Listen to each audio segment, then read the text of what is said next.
Proclamation. Fair Housing Month, April 2022. Proclamation reads, whereas the Department of Housing and Urban Development has initiated the sponsorship of activities during the month of April of each year designed to reinforce the department's commitment to the concept of fair housing. And whereas the City of Manville supports the efforts of the federal government and the state of Texas to assure equal access to all Americans to home ownership opportunities, and whereas the City of Manville supports equal housing for all our citizens without regard to race, color, religion, sex, disability, or national origin. And whereas the City of Manville supports programs that will educate the public concerning their rights to fair housing opportunities. And whereas the City of Manville is honored to join the federal government, the state of Texas, and local jurisdictions across America in celebrating the rich diversity of our people to live where they choose. Now, therefore, be it resolved, I, Deborah Davison, Mayor of the City of Manville, do hereby proclaim April as Fair Housing Month. And then following that, we have a public hearing to hear comments on a request for closure and abandonment of a tract of land containing .913 acres. That is 39,755 square feet, located on the HT and BRR Company Survey, abstract number 283, and the MV O'Donnell Survey, abstract number 470, Brazoria County, Texas, said .913 acre tract being a portion of Oleander Street, 60 feet unimproved right-of-way, ROW, as dedicated in DRAA Luther subdivision, a subdivision of record in Volume 1, page 71, Brazoria County Plat Records, BC PR. Is there anyone who would like to speak to this public hearing? I have a second call for anyone who would like to address this public hearing. And a third call for anyone who would like to address it. All right, we have a city manager's update. Mayor and council members, I have two items for you. One is our COVID update numbers. From last meeting on the 7th through today, 6,231 total cases. That's up 9 since the last council meeting. 5 confirmed cases. That's down 12 from the last council meeting. 1 probable case, down 4 from the last council meeting. 6,179 recovered cases. That's up 25, and no additional deaths from COVID. So in the last 2 weeks, there have only been nine additional cases reported in the city of Manville. One of the other things is I wanted to do was I wanted to tell you about a meeting that we had this morning. The mayor and Larry were involved in that one as well. We had representatives from Conservation and Reclamation District number 3. Dan Johnson had been asking representatives for a meeting since January when they approved the construction plans and the drainage study, the drainage plan for the South Masters drainage facility. We finally had that meeting this morning. They are willing to help us out. They're going to allocate a bulldozer to help us start. Jody Scheibe, who is the chair of CNR 3 board of directors, said that he would contact drainage districts 4 and 5, and I believe he talked to Dan this afternoon and said that he had gotten in touch with 4 to let them know that we would be calling them to ask them if they can help us with the digging of the first phase of the South Manville detention facility. If you remember, this is sort of, it's not directly at the intersection of South Jordan or Jordan and South Masters, but it's in that general area. We have frontage on both of those areas. And the biggest part of that is the C12 ditch goes through a significant part of the city's property. Phase one is the improvement of the C12 ditch, as well as beginning that, it's called removing of the overburden. It's about 13 feet of dirt that goes down to the sort of the water sands. That is where the city's going to get detention capacity anywhere along the C12 ditch. It goes obviously from the detention facility down south of Jordan all the way up to Highway 6 and sort of around the high school up to the eastern side of the Valencia development. So anything in that watershed can get improvements from the work that will be done. Moving 13 feet of dirt over 80 acres is going to take a long time. Initially, they're gonna allocate one bulldozer to start pushing it away. They said that they have 2 other ones that are in repair right now. Additional equipment might be available as well from CNR 3.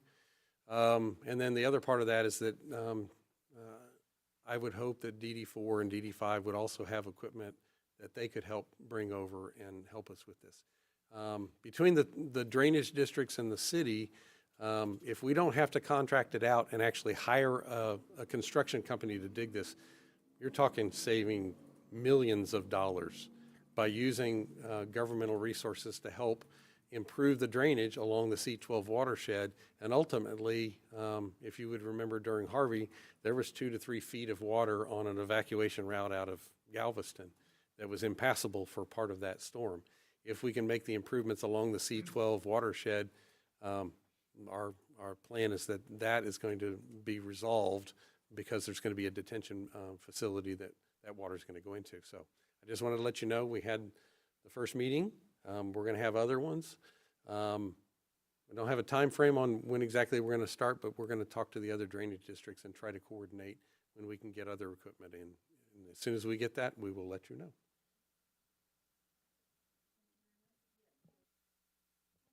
Are we going to discuss what we're going to do with the dirt and the sand at some point? The first phase is actually just getting it sort of away. We're going to have to build quite a bit of a berm around the 80 acres, so that's going to take quite a bit of it. If we don't have to haul it, then it's obviously, it's a whole, if we don't have to haul it off site, we don't have to do 2 things. We don't have to find a place to put it, and we don't have to have that cost associated with it. Part of the discussion we had with CNR 3 and we will have with DD4, if we have to put it somewhere, we have a very large sand pit up on County Road 58. It's 117 acres. It's about 35 feet deep. If we need to put some dirt, we can probably put it in there. Across County Road 90, DD4 is actually trying to fill in a sand pit. That may be another place if we have to get rid of the dirt. That's the overburden. There are sand mining companies that want the sand.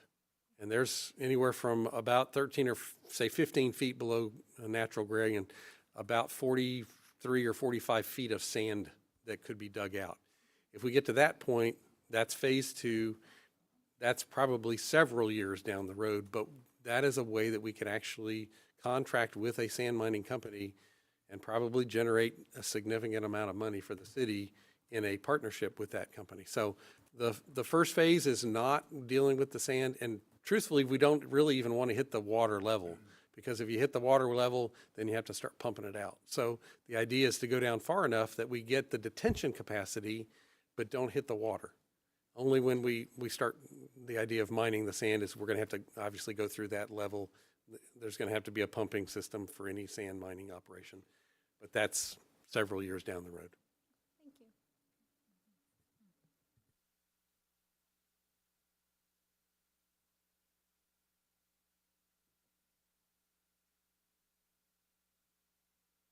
And as we go along further into these negotiations, we will certainly be keeping everybody up on what progress the staff has made with the drainage districts, and see how far we've come. And quite a few of their ideas were helpful as well. You know, we feel like we've talked about it a lot. And of course, you know, staff has come up with some absolutely brilliant ideas. But, you know, the more engineers you get in the room, the better the ideas get. So, I was impressed and pressed to be quiet. So, now we're going to go into, at 7:25, we're going to go into executive session. City Council will convene into executive session pursuant to Texas Government Code Section 551071, consultation with attorney, and Texas Government Code Section 551.072, deliberation regarding real property to discuss the following: purchasing opportunity. And City Council will convene into executive session pursuant to Texas Government Code Section 551.071, consultation with attorney, and Texas Government Code Section 551.072, deliberation regarding real property to discuss the following: deliberate the purchase, exchange, lease, or value of real property, row abandonment, portion of unimproved Oleander Street. We will adjourn into executive session at 7:25, and we will return as soon as possible.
taken no action.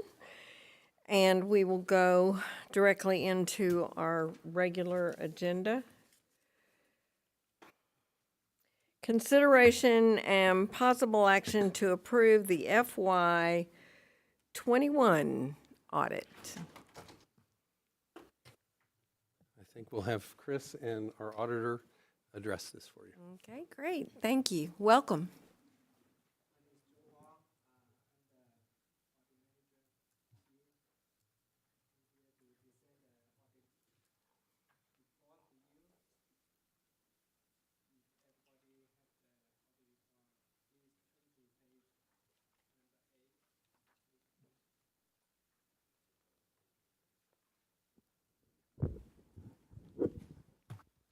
Please turn to page number A. First, I will like to say the opinion we issue for this year's audit is unmodified. That is a clean opinion, and it's the highest opinion we can give you. So that means no material mistake, and fairly present for your all financial statement. And then let's turn to page 14 and 15. On the page 14, you see we present in 2 years, we compare 2021 and 2020. For the year, fiscal year 2021, you have a total asset about 59 million. Your total liability is about 27.6 million, and your bottom line is 31.9 million net position. Compared with last year, your net position increased about 5 million. If you look at the other side, page 15, your total revenue for 2021 is about 15.7 million. Your total expense is about 10.7. So your net is increased about 5 million.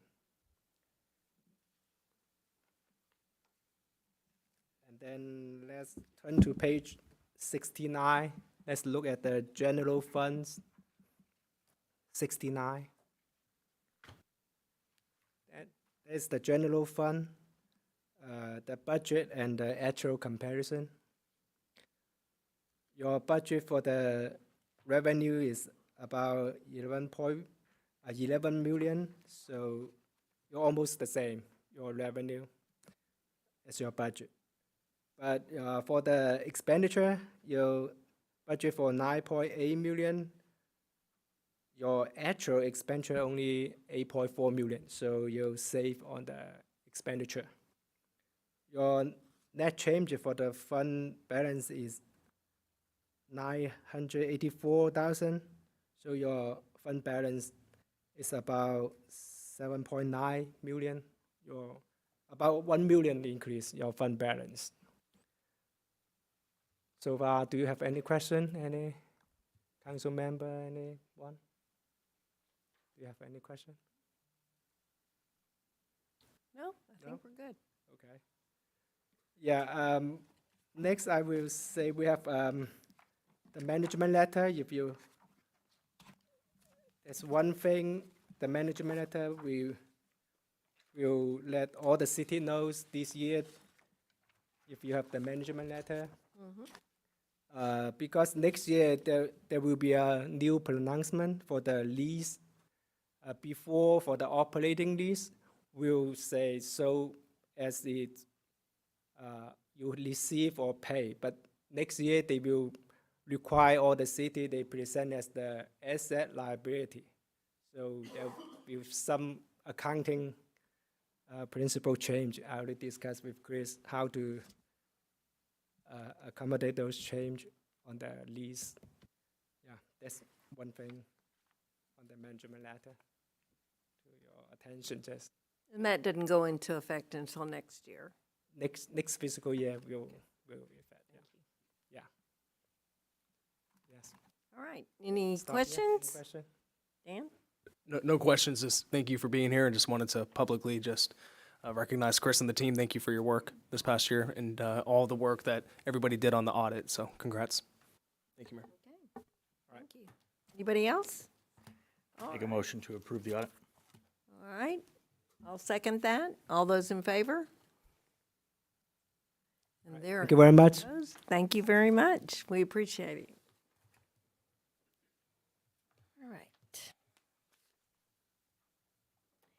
Number 2, consideration and possible action to approve the final plat for Meridiana, Section 54A, being a subdivision of 8.916 acres out of the Oliver Hall Survey, Abstract 203, City of Manville, Brazoria County, Texas. Favorable recommendation by PD&Z failed, 0 to 5.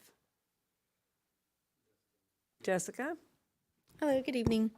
This is a final plat for Meridiana, Section 54A. This plat did not get a favorable recommendation to you by the Planning Development and Zoning Board. The reasons that it did not get a favorable recommendation is because it doesn't meet 5 criteria. That being it to update the title block, provide the land surveyor's signature, provide drainage district signatures, provide a signed and notarized lien holder subordination document, and then also a correction of a note 19 on sheet 2 of 2 to reference the correct detention pond that this section is draining into, that being detention ponds T and V.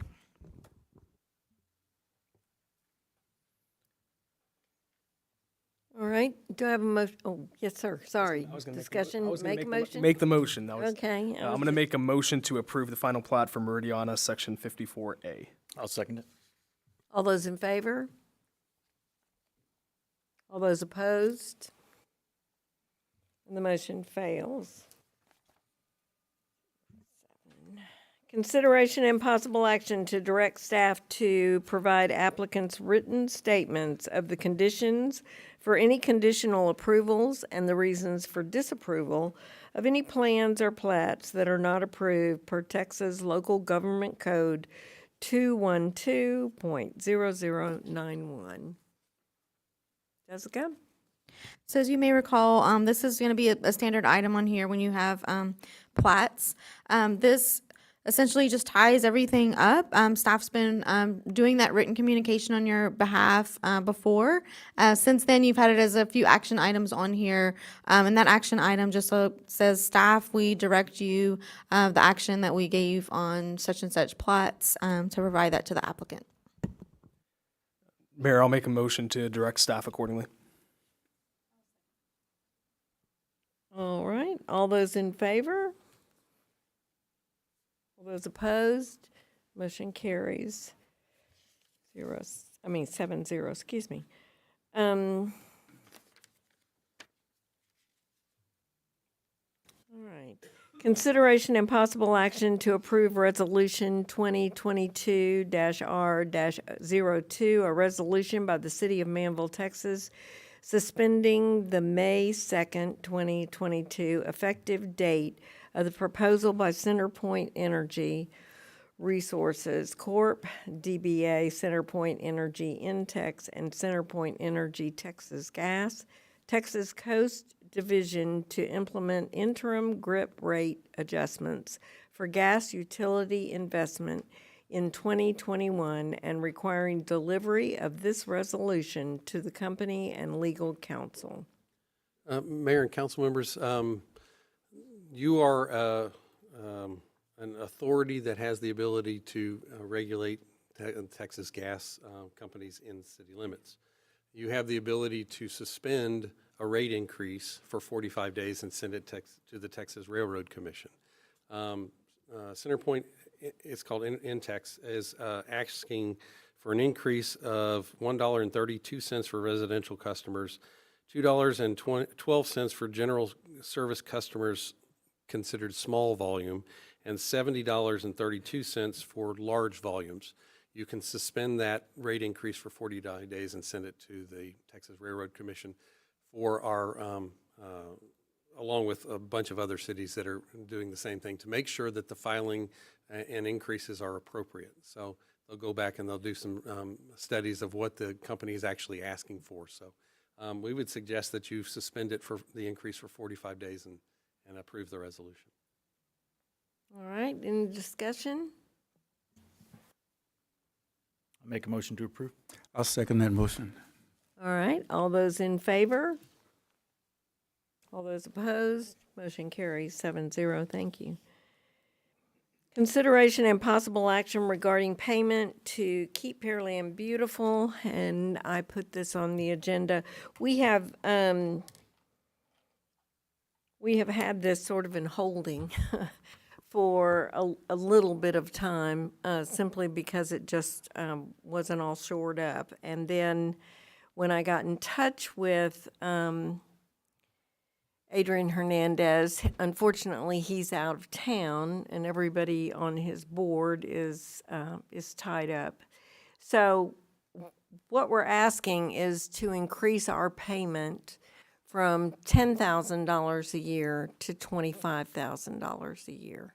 And all of their numbers indicate that we definitely have the usage by Manvillites that are taking advantage of their facility.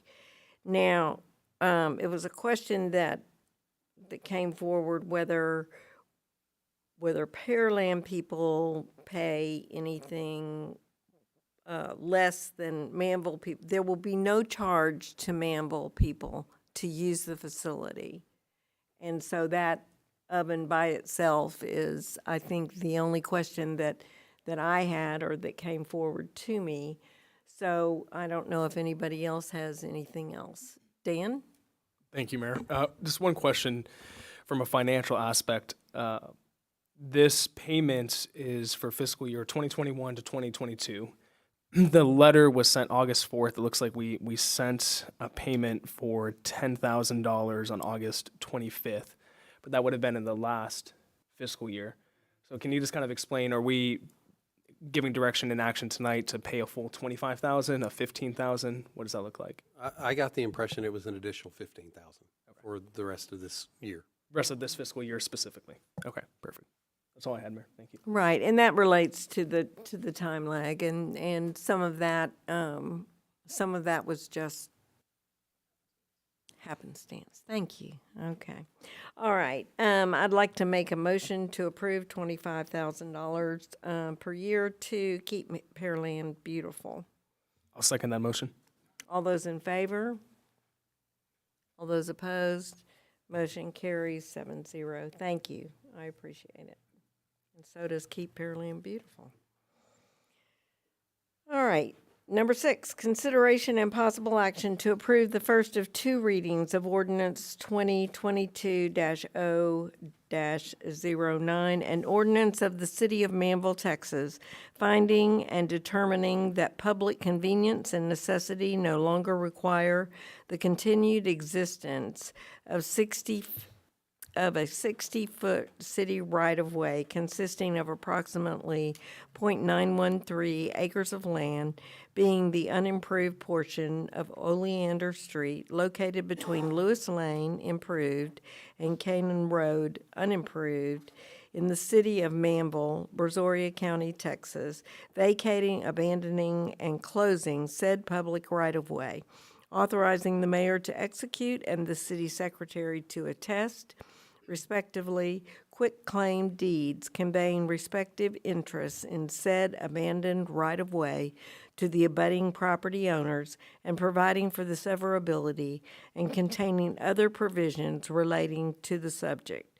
This was forwarded with a favorable recommendation by PD&Z 5-0. Any discussion? All right, I'll make a motion to approve. I'll second that motion.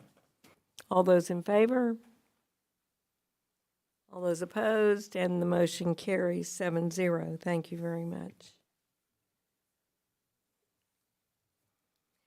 Consideration and possible action to direct staff on creating new positions and hiring additional employees.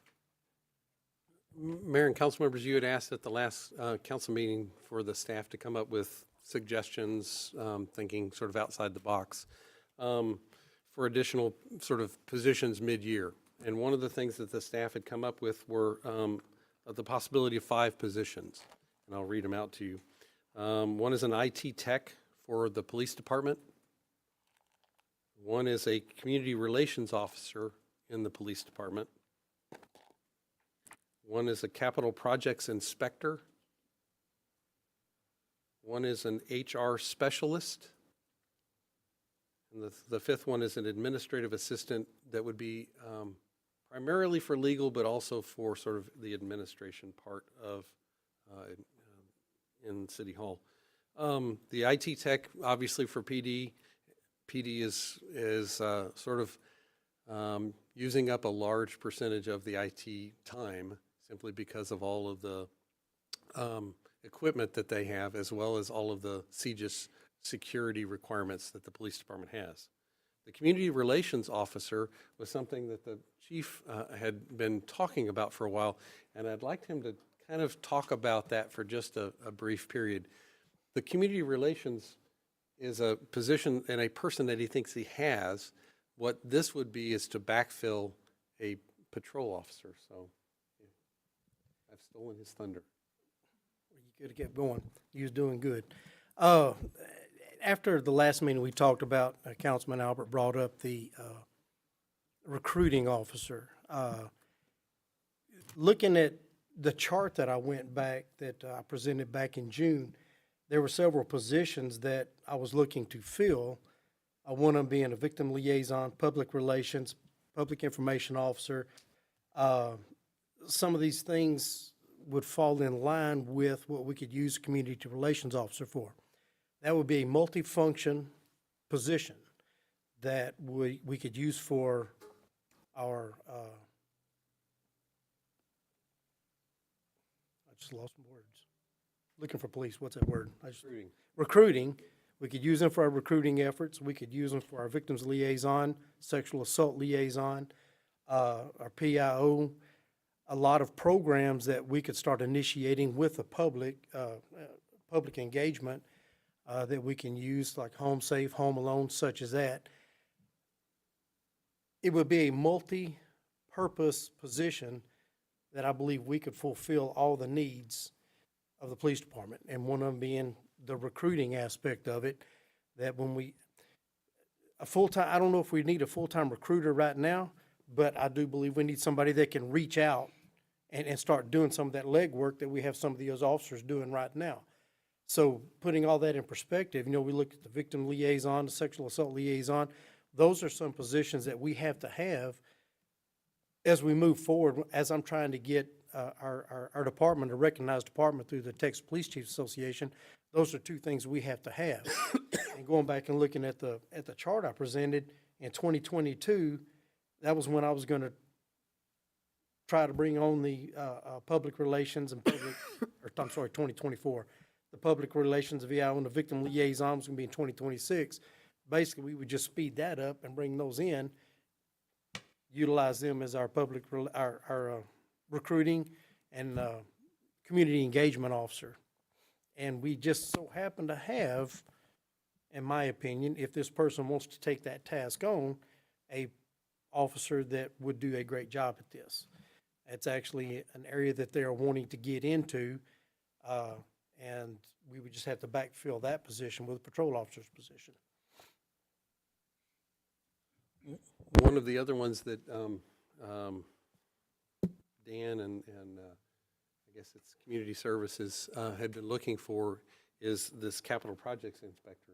And Dan, I'll ask him to sort of give you a little background on what that position would do as well. Sure. So y'all have met Wale. He's our capital projects manager, which is great to help us manage the projects. It's unfathomable, 10 years ago that we had a capital project, let alone many capital projects that would necessitate a manager. But we do, and it's fantastic. So the problem is going to be, especially whenever his building is under construction and Gilbert's building is under construction, we're going to need someone on the ground there. And I think it's safe to say what we saw with the construction of this building, where, we kind of put all of that in someone else's hands. No one cares more about our buildings than us, right? So this is just the start of that. I foresee us needing several inspectors over the years, of course, because we'll just have so many projects. They'll just have to actually be out there. A lot of that stuff can be subbed out, and it is, you know, for some cities. I've seen Pearland go back and forth different ways over the years, but at the end of the day, again, no one cares about the projects more than us. You can't, you know. So this is the first one. This is the first step in kind of preparing, getting them sort of assimilated to our culture and getting them ready. Here's what we're looking for when these projects get going. One of the things, as talking with Chris as the Director of Administrative Services, which HR is under right now, and with Chad, an HR specialist that could work on benefits and onboarding and all those other things directly with the employees, especially the newer employees, that would be something that would be very valuable. And then the last one, and I think I had mentioned it before, as some sort of administrative assistant, primarily to help Bobby with looking at open records requests, but when those are not as plentiful as, you know, there's the peaks and valleys with that, that person could help with administrative options or other things that need to be done internal to City Hall as well. So we looked at those. There are these 5 that we had come up with. A half-year cost estimate is $184,000 for salaries, benefits.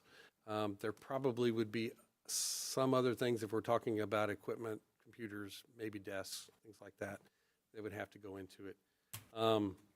But that's what we have right now, is a little less than $200,000 for a half of a year. Obviously, that would fall into next year's budget. You're talking a $400,000 increase just to have full year costs associated with those positions. So I'm not sure if that's what you had in mind when you asked for some ideas.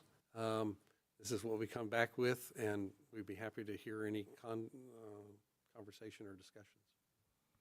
Okay, I would like to, and I have presented this, I've thrown this out to members of the staff and in particular to the city manager, but what I would like to see, I mean, we're doing this spot, you know, what we feel like at this moment, you know, that would be helpful. And of course, you know, you have to craft this as you go along, but I think it would be helpful to all of us if we had a projection, if we could project out, maybe I originally said 10 years, let's, you know, maybe bring it into 5 years. But, and of course, the positions would change, or they would, you know, there would be additions, there would be, but if we had some sort of, not a Bible, but, you know, some sort of a projection of what it should look like, or what we think at this juncture it should look like in 5 years, I think that would be helpful to all of us, because we ask for more positions. We know we need the help. We know we need people in different sectors. We don't exactly, as the council, know what sectors those are. But if we had some sort of a layout, I think it would be helpful for this council and councils going forward to be able to take those, and I always talk about the moving pieces, you know, to be able to shift them around and see where our money's going, where we might be getting a little heavy, you know, where we're missing out. I just think that some sort of a guide like that would be helpful. Any comments? Yes, sir. I agree. I think that's a good step, and I will take it a step further. I would like to see a specific plan from you and your police chief on how you intend to recruit enough cops over the next, I don't even care about 5 years. I care about the next 24 months. How you intend to recruit and retain enough officers to to handle the job that Keith's going to get handed when all this retail space opens at the end of the street. And then I agree with the mayor that I think we should have a some sort of roadmap, shoot for the stars of where we think we need. I mean, we've talked recently about how this building is not that old, but we're already busting at the seams, and I don't think any of us really thought 2 years ago when we started this project that we would be busting at the seams 2 years later, and we are. So I think that it warrants that sort of forethought of there. I want to thank you for coming up with what you came up with. Chief Traylor, if you think that your community relations officer, I'm not going to force a recruiter down your throat, but you'll buy me lunch and later when you realize you really needed a recruiter too. And to that, I want to know, Kyle, do you think that you're the administrative assistant that you're looking for, or are you setting the bar too low? Should we be looking at a paralegal? I sort of asked that question. Perhaps not. Perhaps a paralegal is needed. I would let the non-paralegal. Primarily, the burden is open records requests. You do not need specific legal background, legal training to do that. You just need familiarity with records and open records training, which, like Michelle in PD was doing it forever without having a formal legal background. I should say formal. I mean, she's been to many seminars and knows more than a lot of lawyers on the subject, actually. But that is something that really could be helpful to me. But like Kyle says, it has peaks and valleys. So I suggested to Kyle, well, in the off time, you and Dan, none of us have any, executive assistant type help for things, stuff.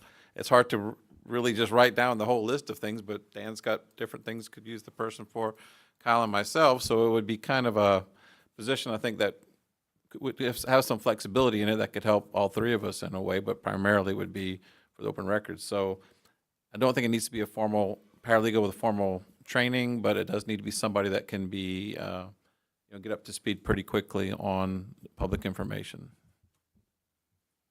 I mean, I'm for it, for what they've got here. I truly believe that we've had enough unfilled positions so far into the budget year that I don't even think we're really going to take a hit on what you're in the budget. I don't think we're going to dip into our pockets for it, and I think it's a start, but I think it's only a start. And then I agree with your point that we need to be looking seriously at it going forward. I think that in the costs that were mentioned about what these particular positions will what hit the budget will take, we also need to consider, and maybe it doesn't go under this, but I think in my mind I'm thinking the conversion of some of these rooms into the offices that will hold these people for this this period of time as well. So we need to absolutely consider where we're going to put them. So but I'm in agreement with, and I think they're great recommendations for what the needs are at this time. But I don't want to just, I know I'm reiterating, but I don't want to just do that, I mean, I know this is what we need, but I don't want to fly by the seat of our pants, for the rest of time. I want us to kind of know, or have an objective look, or a path to go down if need be. And again, we can change the path, but I think we need something. Yes, sir. Thank you, Mayor. And to reiterate what you and Councilman Albert said, I think the path's great, because we also talk about, for a lot of the employees, you're building something and here's what you can grow into. And if we're able to help project that, then we can work with those employees and equip staff to work with those employees to say, okay, here's the areas that you might be weak. And if this is the position that you want to grow into whenever the city's ready, here's where you need to strengthen yourself to step into that. Chief, just want to acknowledge, whenever you brought up the fact that this position for the community relations would also be a victim liaison. I had somebody that reached out to me recently about that with the city and with the county, based off of a situation that they had occur with them. And so having that aspect of it, I think is a great mindset to have for that position.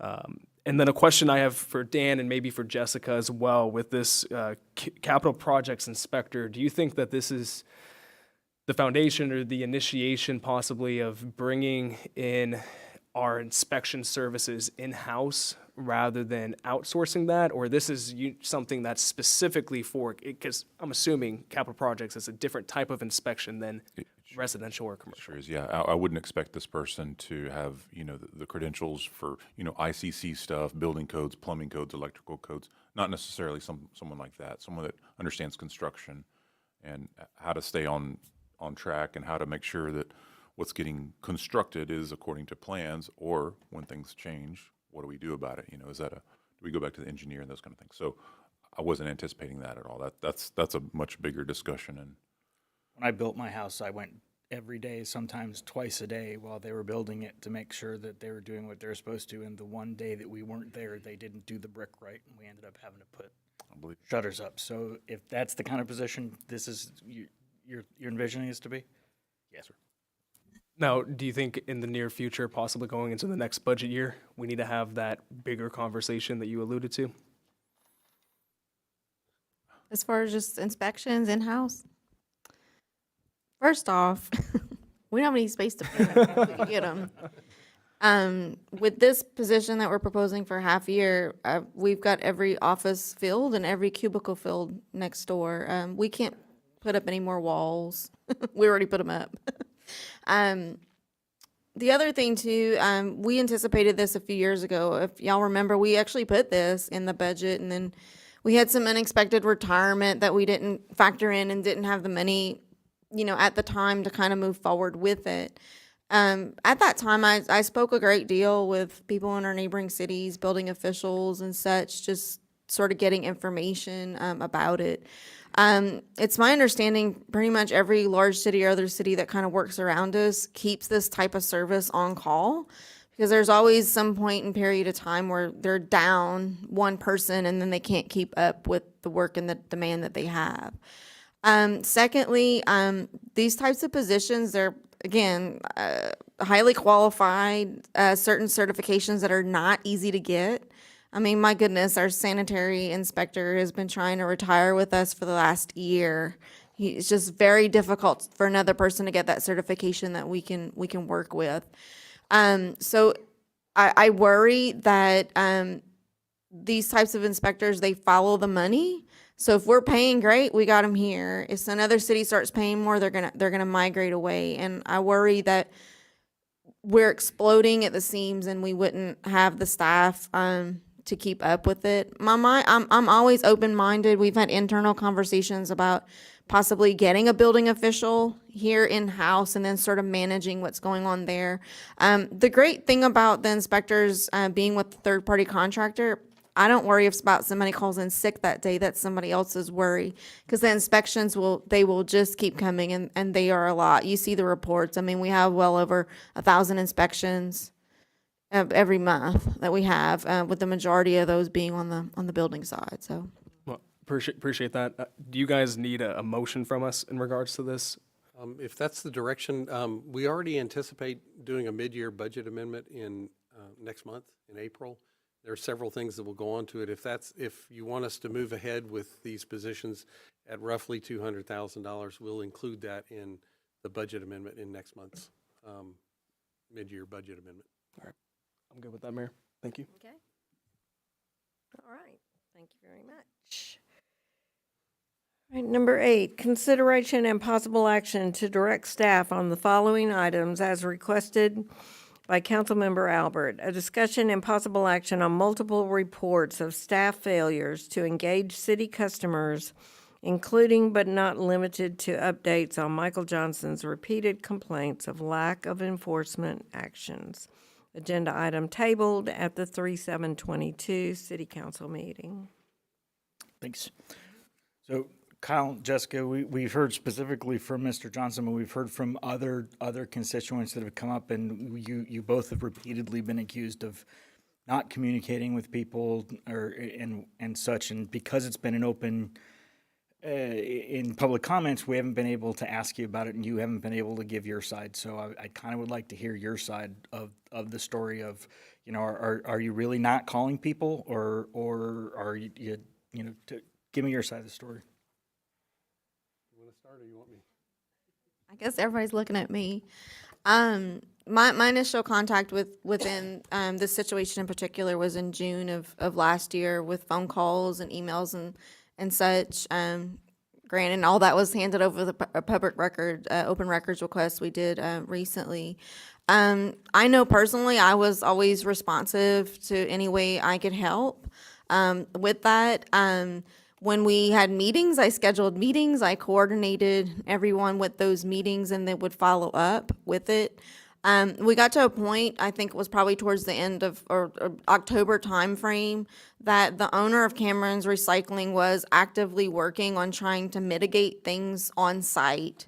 So from there, it was more or less, if we didn't have anything to report, there was nothing that we could report about how we were working with the noise complaints that were coming from on the site. But there was never at any time that there was, well, I call him another day. I'm not gonna lie, I'm busy, I get a lot of calls. But if I did get a call from Mr. Johnson, I made sure that was done within 24 hours, where somebody else, unfortunately, might wait 3 days to get me on the phone, or better, just get me by email and such. But I was always very attentive to what he needed.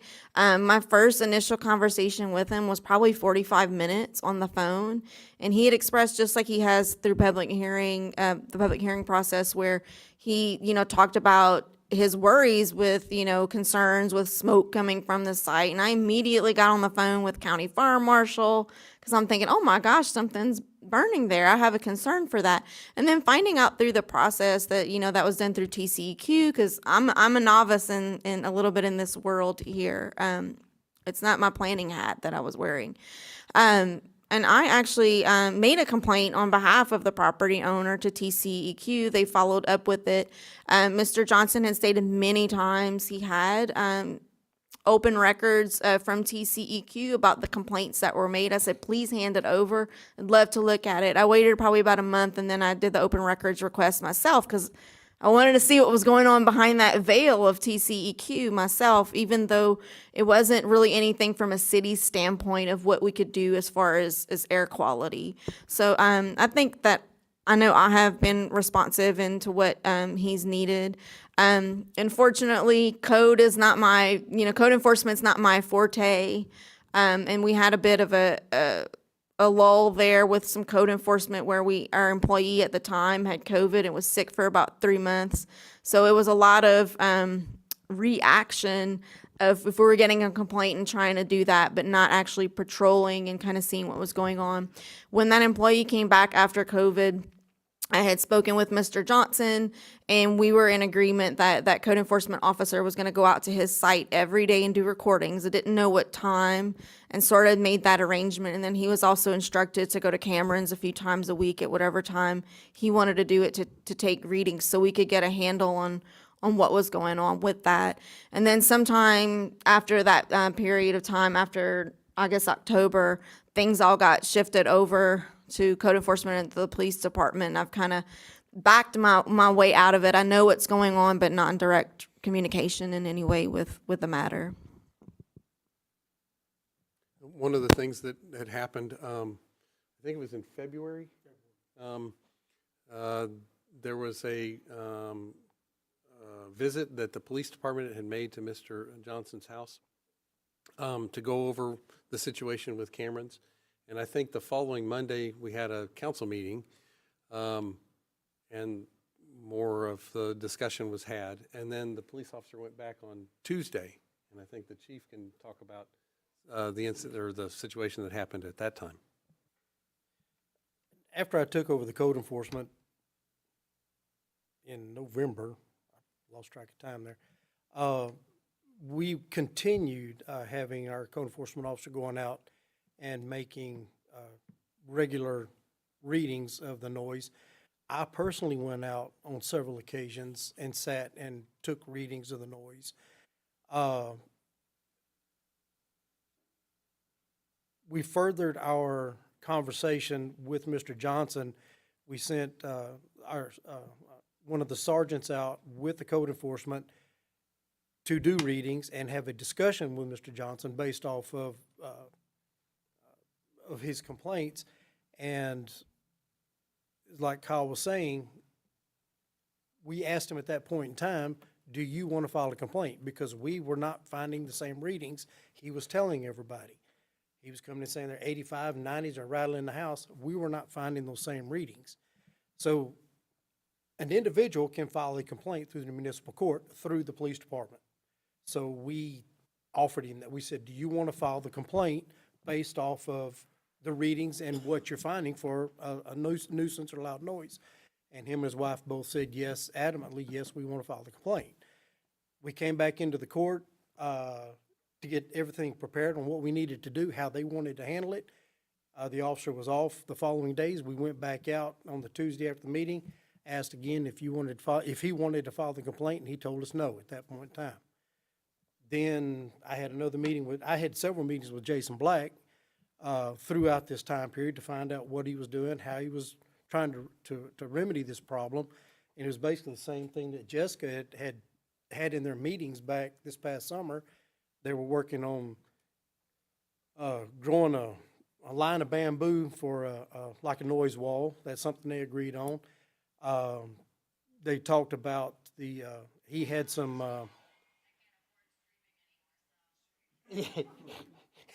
okay. He had some containers that Mr. Johnson kept calling rail cars, but they're actually shipping containers that he brought in for salvage that he was going to put up and build a sound wall with them and paint them a neutral color. He had regular meetings with his employees. This is through our conversations with his employees that, instead of picking up the material with their equipment and throwing it across the yard to pick it up and place it, that started reducing the noise.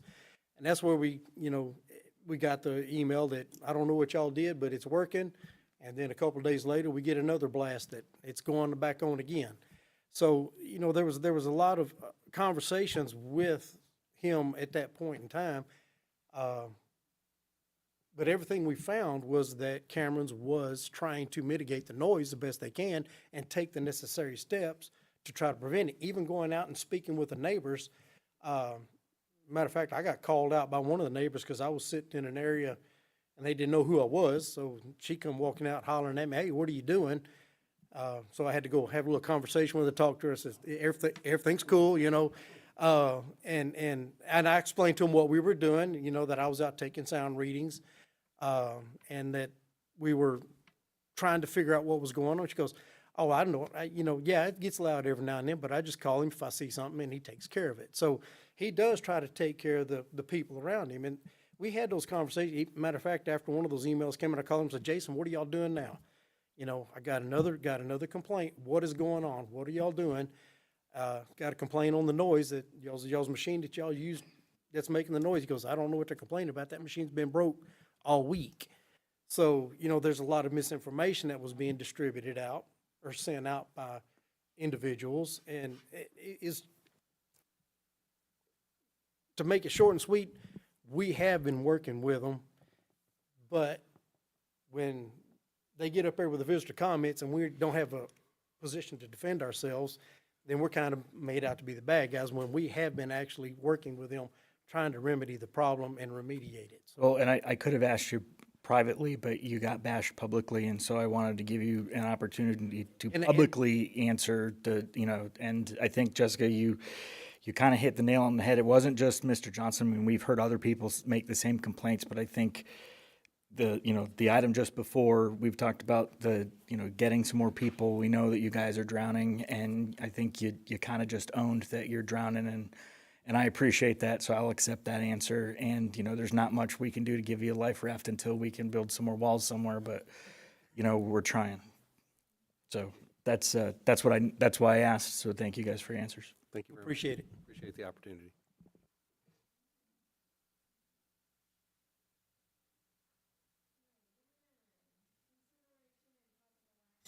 To direct staff on the following items as requested by Councilmember Davis. Temporary waiving of fees and other administrative costs.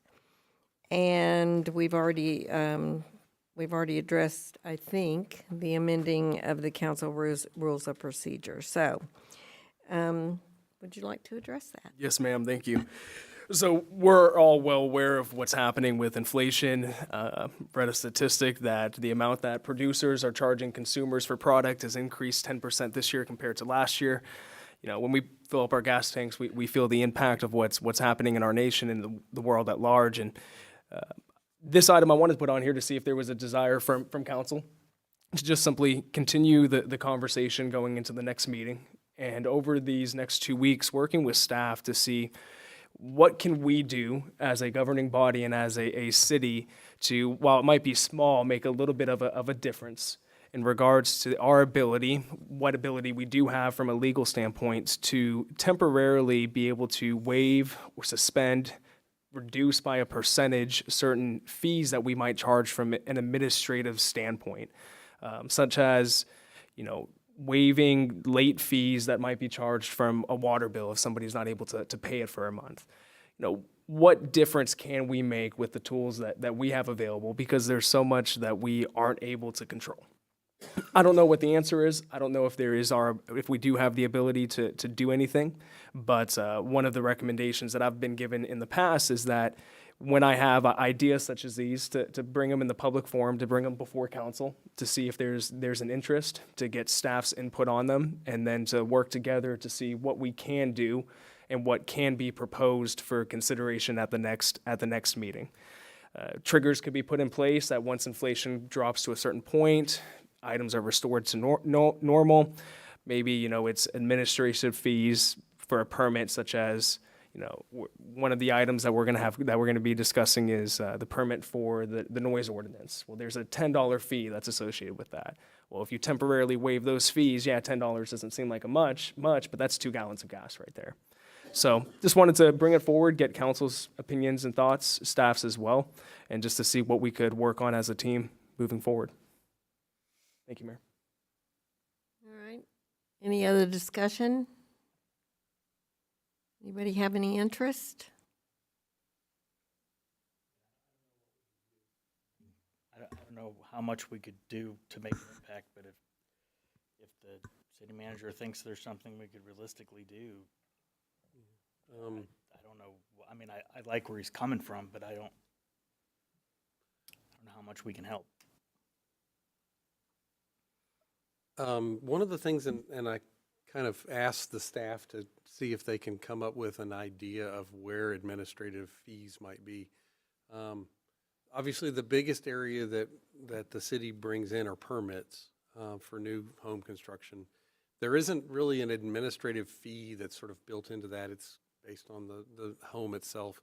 And ultimately, those are not residents of Manville yet. They will be, but they're not. And I'm not sure if you tried to reduce a permit fee, they would even know it, because all of those things are paid by the builder and it's rolled into the loan for the house. So even if you were to reduce or eliminate the fee, I don't know that the person that's buying the house would even know it. That's kind of the first thing. The other thing was the late penalties on water customers, and this is what I got from Chris and Brenda. There's about 60 customers each month, and most of them are repeaters that get late fees charged to them.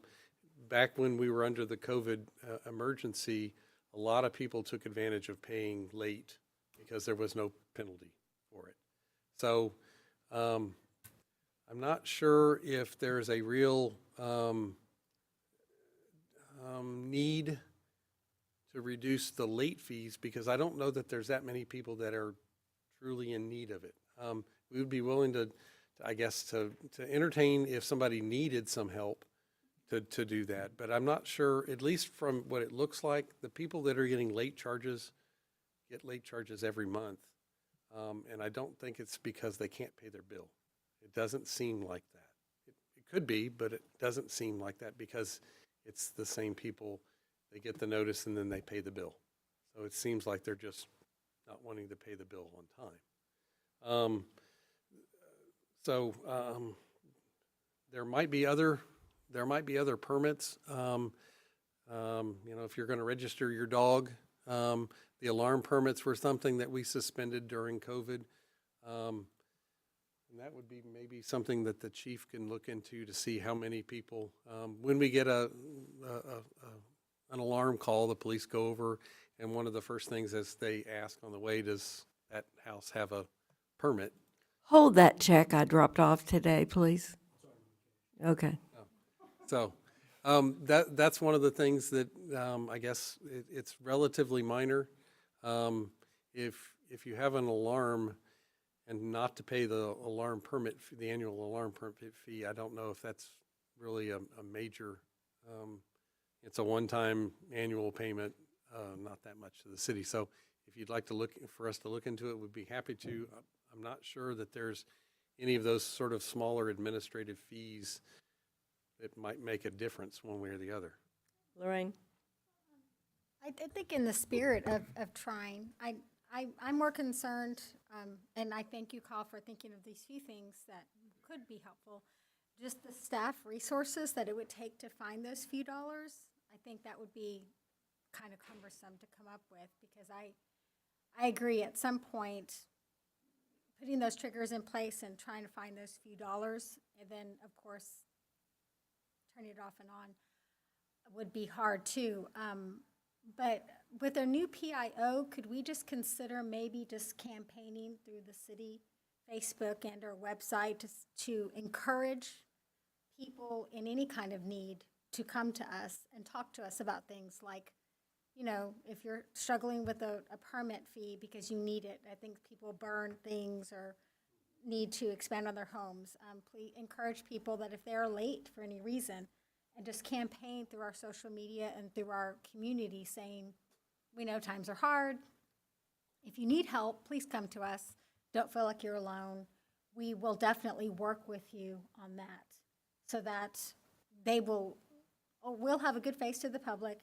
They will always know people can come, and they know that the council would be asking them to work with people on a one-by-one basis for any situation. And it could be, like I said, well, I need to bring in a shed and or dirt or whatever else they bring in, but my finances aren't best, and I'm just wondering if that would serve better for the greater good. Instead of changing it, then we can always do that and use it under all kinds of guises. Just a thought. Since we have a PIO now, we can give her something to make us look good about. All right. Just a thought. No, I think it's a good suggestion. You too? Yeah, I would agree, Mayor. And I would kind of, based off of that, I would direct a question to Kyle. Within our ordinances, what type of leniency have we granted staff to use their discretion regarding the application of various fees or? My guess is probably none at all, because you don't want to have the discretion. Exactly. We'll give it to them, but not to them. Because you get into a bad situation if you do that. One of the things, and as you were talking, I was thinking, and now I've just forgotten the lady that works for the county for CDBG, Nancy. She said that there was a program that some people had taken advantage of for rental assistance and I think utilities. And I'd asked her a while back, and I'll be happy to try to get back in touch and see if there are people that are availing themselves of that program, just to find out. Excuse me. And in that same spirit, okay, so I get what you're saying, that we can't arbitrarily decide who we help and not. But if we were to, again, point people to us, please call and then help staff find some resources to shovel out so we can recycle that. Like, for example, when we were going through our Harvey or our freeze and people were asking, they were calling the city asking for stuff, and we were saying, hey, call this organization, they're willing to help you. So again, telling them, please call us and let us know. We'll do our best, but what we're doing is shuffling them to resources that could really help them. So it's, you know, we're doing our part and we're getting them to the right help. Better than, again, asking staff to just find $10 and using time to do that when we could serve the greater good by just sharing the best information.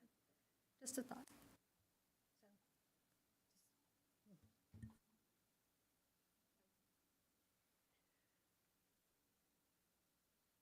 I'm thinking maybe rather than asking people to come to us, because who knows what that creates, is that we put out different organizations or programs, and we get in touch with Nancy and the county and figure out what that particular avenue would be.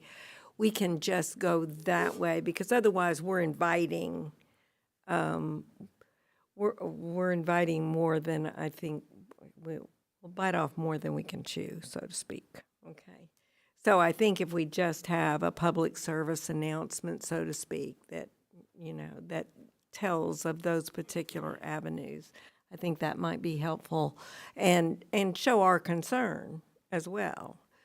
In the meantime, if there's something anybody else thinks of, well, we're certainly open to hearing that. But I do think that, prefacing, an article by saying we're aware of, the economic situation and we would like to offer these particular avenues. So. Thank you, Mayor. Thank you, everybody, for the conversation. I think that covers the intent of it. If there are items that we identify within these next few weeks that might be good for us to address, then absolutely let's address them. And if we can be proactive in sharing that information, because we have a lot of resources, we know a lot of networks and organizations, and if there's any assistance that I can provide, would be more than happy to provide that. Thank you, Mayor. Okay. All right. Do I have a motion to approve the consent agenda? Mayor, I would like to actually pull off 2 items from the consent agenda. Oh, I'm sorry. I knew that. Yes, ma'am. ahead. Item number 2, pulling that off, and then also item number 9. Number 2 is the hiring of the position for the city fire marshal. Number 9 is the noise regulation ordinance. Okay.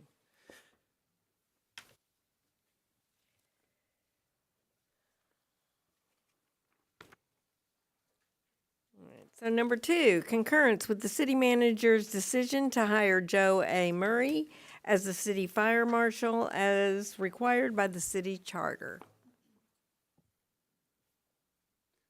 Mayor and council members, I'd like to introduce Joe Murray. He's the individual that we interviewed, and I'd like to hire him. I'd like your concurrence vote. And I'd ask Joe just to kind of give a brief update about where his experience, and you have his resume and his application in your packet. Welcome. Welcome. All right. Good evening, Mayor, Council. Thank you very much for allowing me a chance to speak with you tonight. Basically, I've been with the City of Galveston for the last 2.5 years. We have a very limited staff, which is similar to what I've been told is set up for here. We have about 4,000 to 6,000 businesses, and we have a staff of 3. That's the assistant fire chief / fire marshal, myself as a deputy, and another deputy. So we are responsible for the day-to-day operations administration-wise related to fire prevention. We are working to develop our engine crews to actually have what we call a company-based inspector program, as well as a company-based fire investigation program. So that's one of the things that I was tasked to do last year, was to get our firefighters up to speed on how to be able to go out and start doing fire inspections. So I set up training programs on monthly modules last year to get them back up to speed, because some of the people had gotten their certifications but really hadn't been using them. And fire inspecting is a perishable skill. So if you're not out there using it on a continual basis, performing a fire inspection without being able to do it on a consistent basis, you might miss some of those things that could be critical to life safety. Okay. Yes, sir. How you doing, Chief? Good. So are you prepared to take on a job that you're not going to get to have the engine company do your inspections for you? So like I said, myself, I usually average between 100 to 120 inspections a month, in addition to be rotating on-call investigator, plus plans reviews, and any other type of complaints. So we are a jack of all trades. We're not specialized like, for example, in Fort Bend, where you have those that handle investigations or those that handle inspections or plans reviews. Each day is a different day. So when you walk in, you have to be able to prioritize. The phrase I use is, I write my to-do list in pencils, and none of my pencils have erasers. So, unlike Fort Bend, I think we are willing to add staff when we need to, and I'm not saying that to bash Fort Bend, but they are my employer as well. So, I understand where, I believe your challenges probably were on that side. What do you think your biggest challenge is going to be if you take the position here? So currently, from what I've been told, you guys are looking at basically rebuilding the office. So to me, being able to come in and assess what we have, what is going good, what is not going so good, and where the biggest areas of opportunity are, how does that fit in with where we're at, and how does that fit in with the budget? And then where does that fit in over the next 3 to 5 years? Because I believe in setting up a 3 to 5 year plan and looking at that so that you know where you're at. Based upon the growth you guys are potentially looking at over the next 5 to 7 years, I think a 3 to 5 year plan would be more beneficial, especially getting the fire marshal's office to where it needs to be. You think you can work for this guy? Oh, yes. Outstanding. Thank you. Anybody else? I'll move to approve the concurrence to hire a fire marshal. I'll second that motion. All those in favor? All those opposed? Welcome aboard. Thank you.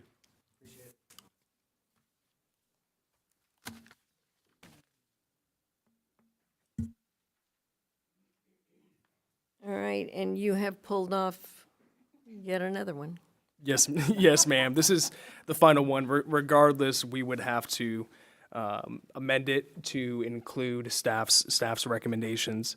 One item that we didn't get to talk about, Mayor, during the workshop was, we're using the word continuous, and that was discussed during the workshop, but there is, Kyle, as we discussed earlier, and if you could address this, there is the potential loophole that could be leveraged by an individual, by a business.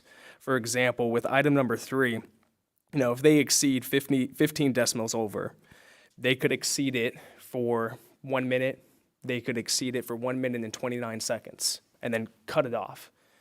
They're not in violation of this.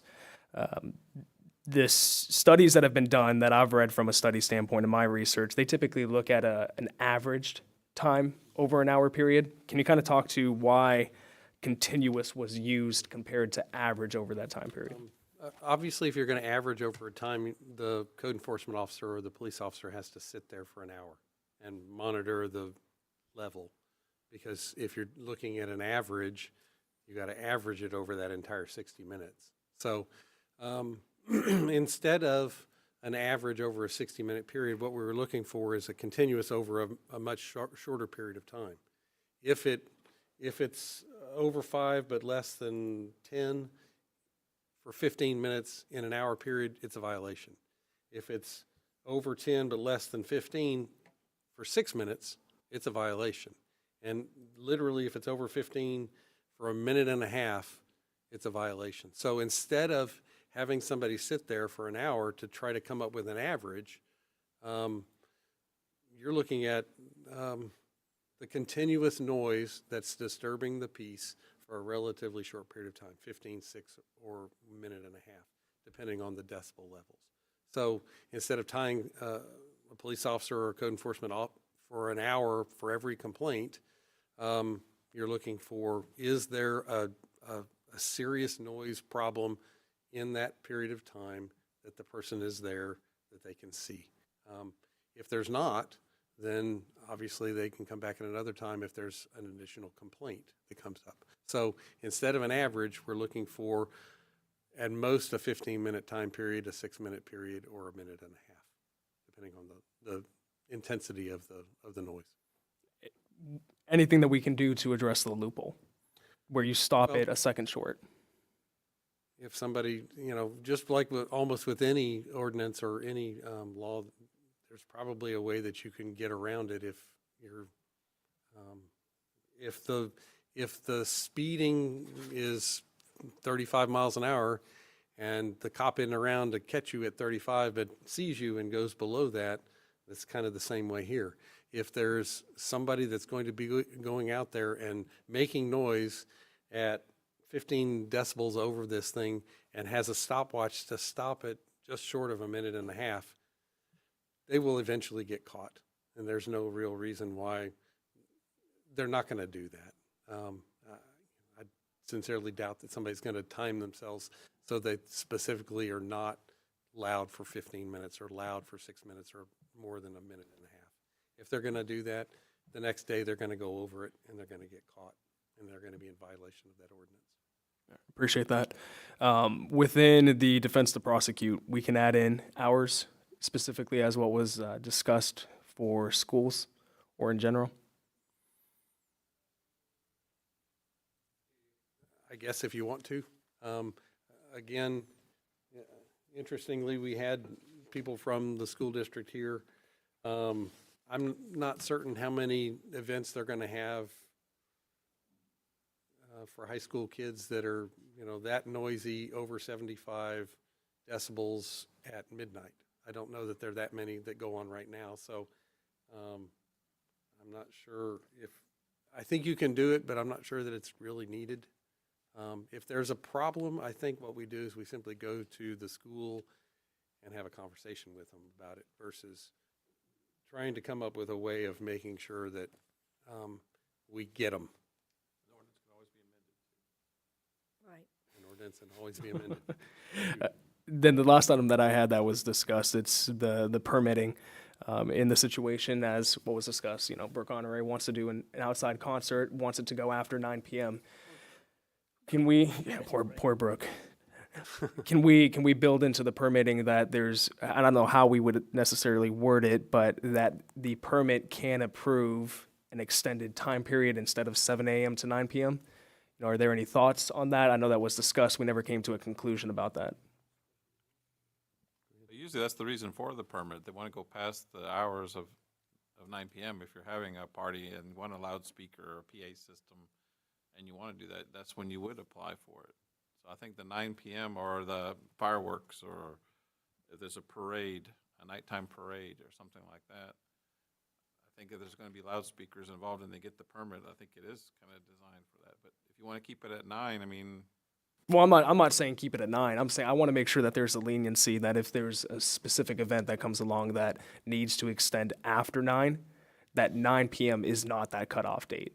Because the way that it reads is you can get it for a 14-hour period from 7 a.m. to 9 p.m., but I didn't see any verbiage in there that gave the potential leniency based upon the circumstance to say, okay, you're going to go till 10, you can go until 10. the chief brings up a good thing, and I don't know we've really addressed this, a true special event, a big special event ordinance, which I think at some point we're going to need to address, where they would have to come to the city and do all the pre-planning. If we have a festival, a music festival, and I've been involved in one in Texas City, and there's a lot that goes into it. But something like that, it's not just something that a promoter comes, gets a loudspeaker permit, and there off you go.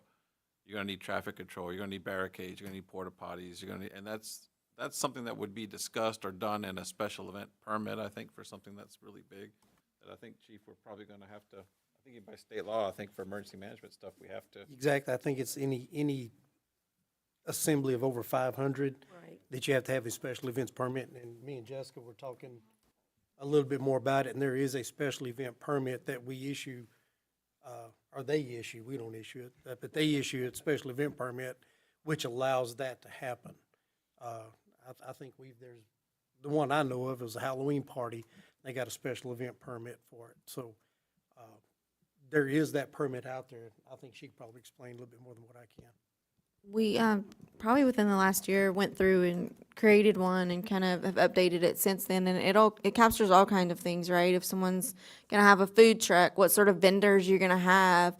And it gives us that ability where PD knows that we've got an event going on, but also too on the permitting side, we know if we've got all these, vendors that are going to be coming in and making sure everybody's got the correct licensing and such.